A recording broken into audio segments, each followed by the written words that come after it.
तुमको चमकना है तो सूरज के रास्ते जलना होगा। ये वाक्यांश आप कहीं सुने होंगे। ये वाक्यांश आपको कहा गया है डॉक्टर एपीजे अब्दुल कलाम के द्वारा। डॉक्टर एपीजे अब्दुल कलाम हमारे देश के मिसाइल मैन कहे जाते हैं। ये पीपुल्स प्रेसिडेंट भी कहे जाते हैं। लेकिन ये पीपुल्स प्रेसिडेंट क्यों कहे जाते हैं और ये मिसाइल मैन क्यों कहे जाते हैं, इसके पीछे एक बहुत बड़ा संघर्ष है। इसके पीछे एक बहुत बड़ी कहानी है। इसको हम लोग कुछ समय में समेटने का कोशिश करेंगे। डॉक्टर एपीजे अब्दुल कलाम का जन्म आज ही के दिन 15 अक्टूबर 1931 को तमिलनाडु राज्य के तिरुवनंतपुरम, ठीक है, रामेश्वरम जगह के छोटे से गांव में हुआ था। इनके पिताजी जैनुल आबदीन एक नाविक थे, एक मछुआरे थे। ये बेहद गरीब घराने के रहने वाले थे, ठीक है। इनकी माता गृहिणी थी, लेकिन इनके परिवार में शिक्षा का एक बहुत बड़ा ललक था, ठीक है। इनके पिताजी उतने शिक्षा से संबंधित नहीं थे, लेकिन शिक्षा का महत्व को समझते थे कि शिक्षा एक ऐसा चीज है जो दिन दुनिया दशा दिशा को बदल सकता है, ठीक है। सभी बच्चों को अच्छा तालीम दिए कि आप क्या कीजिए, शिक्षा ग्रहण कीजिए, ठीक है। डॉक्टर एपीजे अब्दुल कलाम शुरुआत से ही आपको पढ़ने में बहुत रुचि रखते थे। वो स्थानीय गाँव में ही स्कूल में पढ़ने के लिए आते थे, ट्यूशन कोचिंग वगैरह करते थे। ये आपको विज्ञान से बहुत रुचि रखते थे और अपने शिक्षक गणित पढ़ने के लिए सुबह 4 बजे उठ करके जाते थे। सुबह 4 बजे उठ करके जाते थे। वो इसलिए जाते थे क्योंकि सुबह 4 बजे शिक्षक जो पढ़ाते थे बहुत कम बच्चों को पढ़ाते थे और सुबह तो उनको जागृति होता और बहुत अच्छे तरीके से इनको समझ में हर चीजें आती थी, ठीक है। और काफी क्वेश्चन पूछे थे, आराम से इनका हर डाउट क्लियर हो पाता था। इसके बाद वहां से उठ करके धनुषकोडी एक स्टेशन होता, वहां से अखबार उठाते थे। इसके बाद पूरे जगह बांटते थे और जो भी उनको पैसा मिलता था वो अपने पढ़ाई पर खर्च करते, कलम, कॉपी, पेंसिल, किताब, कब जो भी होता है। विज्ञान में तुमको काफी इनको रुचि था। ऐसी क्लास चल रहा था। अब माननीय शिक्षकगण से एक बार पूछ लेते हैं कि सर ये बताइए, पक्षी आकाश में क्यों उड़ता है, कैसे उड़ता है, ठीक है, कब, क्यों, कैसे, कहाँ, बहुत क्वेश्चन पूछते थे। ये मैकेनिज्म समझाने के लिए सभी बच्चों को शिक्षक ले आते समुद्र के किनारे, ठीक है, और उनको बताते हैं कि पक्षियां अपने पंख के सहायता से उड़ पाती हैं।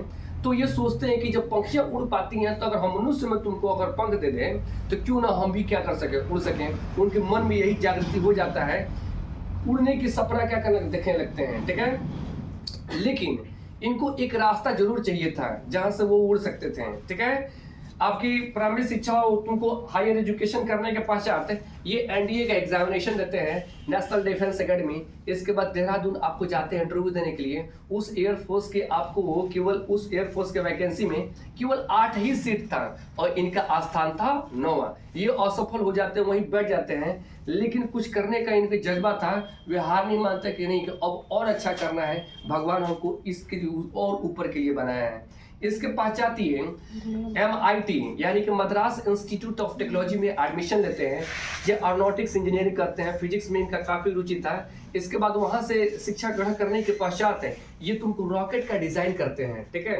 एक बार की बात है, ये जब रॉकेट डिजाइन करते हैं तो इनके माननीय शिक्षक को दिखाने के लिए जाते हैं कि सर देखिए हमने बनाया है। इनके माननीय शिक्षक कहते हैं कि नहीं, इसको और सुधार करके लाइए। फिर दोबारा तुमको लेकर जाते हैं, फिर कहते कि नहीं अभी और सुधार की जरूरत है, ठीक है। फिर तुमको दिन रात लग करके उसको और प्रोजेक्ट को अच्छा बनाते हैं। फिर सुधार करके जाते हैं प्रोफेसर के पास तो कहते हैं कि नहीं इसको और सुधार की जरूरत है, ठीक है। फिर देखते हैं कि अब धीरे धीरे इनका प्रोजेक्ट सुधारने लगा तो कहते हैं कि नहीं अब यह रुक जाओ। अब आपको बार बार इसलिए इसको सुधारने के लिए कहें क्योंकि जितने बार आप सुधार इसको लेकर आए उसमें नया नया आपको क्या किया, बहुत अच्छा सुधार करके कर दिया। धीरे धीरे आगे ऐसे ही बढ़ते रहे, ठीक है। इसके पश्चात ये आपको DRDO में आपको साइंटिस्ट वहां पर बनते हैं, ठीक है। DRDO में साइंटिस्ट बनने के पश्चात जो काफी कुछ सीखने को मिलता है। और ये 15 अगस्त 1969 को विक्रम अम्ल साराभाई के द्वारा जो इसरो यानी कि इंडियन स्पेस रिसर्च ऑर्गेनाइजेशन की स्थापना कराया गया था, उसमें आपको शामिल हो जाते हैं। इसके पास तरह तरह के साइंटिस्ट इनको मुलाकात होता है और वहाँ एक और रास्ता मिलता है। जब हमारे तत्कालीन प्रधानमंत्री इंदिरा गांधी थी तो उनके कार्यकाल में आपको इनको और अंतरिक्ष विज्ञान को आगे ले जाने के लिए इनको प्रोत्साहन मिला, ठीक है। जब हमारा परमाणु परीक्षण होने वाला था उसमें इनका बहुत बड़ा योगदान था। अमेरिका जैसा तुमको पूंजीवादी देश हम नहीं चाहता था कि हमारे देश से परमाणु परीक्षण हो, ठीक है। लेकिन फिर भी उस समय के तत्कालीन प्रधानमंत्री अटल बिहारी वाजपेयी थे, उनकी सहायता से 11 मई 1998 को राजस्थान के पोखरण आपको स्थान पर वहां परमाणु परीक्षण होता है। इस बात को देख करके पूरा दुनिया स्तब्ध हो जाती है कि भारत जैसा देश भी परमाणु जैसा हथियार रखता है, एक शक्तिशाली देश है। इसके पश्चात जब इसरो का स्थापना होता है उतनी अच्छी स्थिति नहीं रहती है। वहाँ मिसाइल का जो कंपोनेंट रहता है साइकिल के तुमको कैरियर पर ले जाया जाता था। इसरो तुमको वहाँ से लेकर के यहाँ तक आ गया है। जब ऐसा होता है तो धीरे धीरे अपना देश रॉकेट साइंस परमाणु विज्ञान में आगे बढ़ता जाता है, और इसमें सबसे बड़ा योगदान था तो वो एपीजे अब्दुल कलाम का था। ठीक है, इसके पश्चात 2002 से लेकर 2007 तक हमारे देश के 11वें राष्ट्रपति के चुने जाते हैं। जब 11वें राष्ट्रपति चुने गए तो राष्ट्रपति भवन हमेशा हमेशा के लिए आम आदमियों के लिए खोल देते हैं कि सभी लोग आइए राष्ट्रपति भवन को घूमिए, मुगल गार्डन में कितना अच्छा चीज़ है। वहाँ म्यूजियम का भी स्थापना कराते हैं, बच्चों से बात करते हैं। वो तुम प्राइमरी स्कूल में जाते हैं, सरकारी स्कूल में जाते हैं, इसके बाद NITs IITs है, हर जगह जाते IIM, हर जगह जा करके बच्चों से बात करते हैं। बात इसलिए करते हैं क्योंकि चाहते हैं कि भारत भी स्पेस साइंस में अपना एक स्थान रखें, और उनको ये स्पेस साइंस के जो मजबूत पिलर है वो आपके स्कूल कॉलेज और इंस्टीट्यूशन से ही मिल सकते हैं। वहाँ पर जाकर बच्चों को पढ़ाते हैं, समझाते हैं, मोटिवेट करते हैं। बच्चे इनके तरह तरह का क्वेश्चन पूछते हैं, सारे क्वेश्चन का उत्तर देते हैं। ठीक है, अब बच्चे काफ़ी इंस्पायर हो जाते हैं। ठीक है, और एक नया रास्ता मिल जाता है स्पेस साइंस में। ठीक, आप अभी देखते होंगे कि भारत के मूल के रहने वाली सुनीता विलियम्स इतनी बड़ी स्टूडेंट हो गई हैं। ठीक है, कल्पना चावला, इसके बाद शुभांशु शुक्ला भी जैसे लोग भी एक आम आदमी स्पेस में जा करके पूरे भारत का नाम रोशन किया है।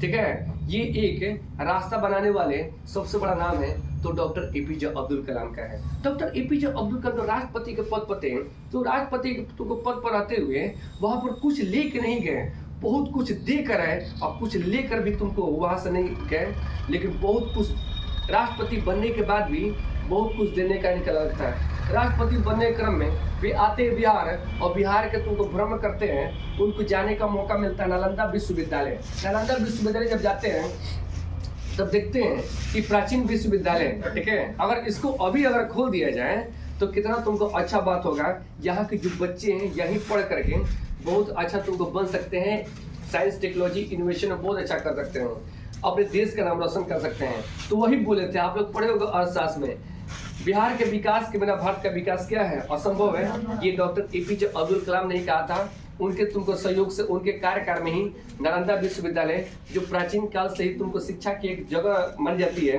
एक प्राचीन स्थल माना था विश्वविद्यालय में, उसको खुलवा दिया गया। आज भी उसमें पढ़ाई होती है, लेकिन आपको ये शिक्षा से काफ़ी कनेक्टेड थे।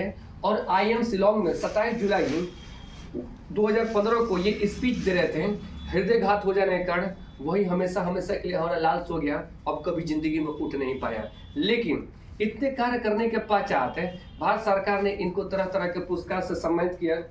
भारत का तीसरा जो सबसे उच्च पुरस्कार होता है पद्म विभूषण पुरस्कार इनको मिला था 1984 में, फिर पद्म भूषण पुरस्कार मिला, ठीक है, 1991 में। अब भारत का सबसे सर्वोच्च पुरस्कार भारत रत्न पुरस्कार 1997 मिलता है। इसके पश्चात यूनाइटेड नेशन तरह तरह के जाकर देशों में पार्लियामेंट में ये स्पीच देते हैं। स्टूडेंट से काफ़ी कनेक्ट होने के कारण, ठीक है, यूनाइटेड नेशन कहता है कि इनका डेट ऑफ बर्थ 15 अक्टूबर को वर्ल्ड स्टूडेंट डे यानी कि विश्व छात्र दिवस के रूप में मनाया जाएगा, ताकि सभी लोग छात्र इनके जीवनी को पढ़ के इनसे इंस्पायर हो सकें कि काफ़ी गरीब घराने एक छोटे से गाँव से होते हुए भी वे तुमको इतना सपना देखते हुए भी और लोगों को सपना दिखाते हुए भी इतना ऊपर पहुंच गए। और इन्होंने एक किताब लिखा जिसका नाम है विंग्स ऑफ फायर, ठीक है। उनकी किताब विंग्स ऑफ फायर को सभी लोग को पढ़ना चाहिए, उससे प्रेरणा लेना चाहिए, ठीक है, और हम लोग को उनके आदर्शों को फॉलो करना चाहिए और उनके कदमों पर चलने का कोशिश करना चाहिए, ठीक है, ताकि अपने परिवार का, अपने गांव का, अपने राज्य, जिले का, राज्य का, देश का नाम रोशन कर सकें। बहुत बहुत धन्यवाद।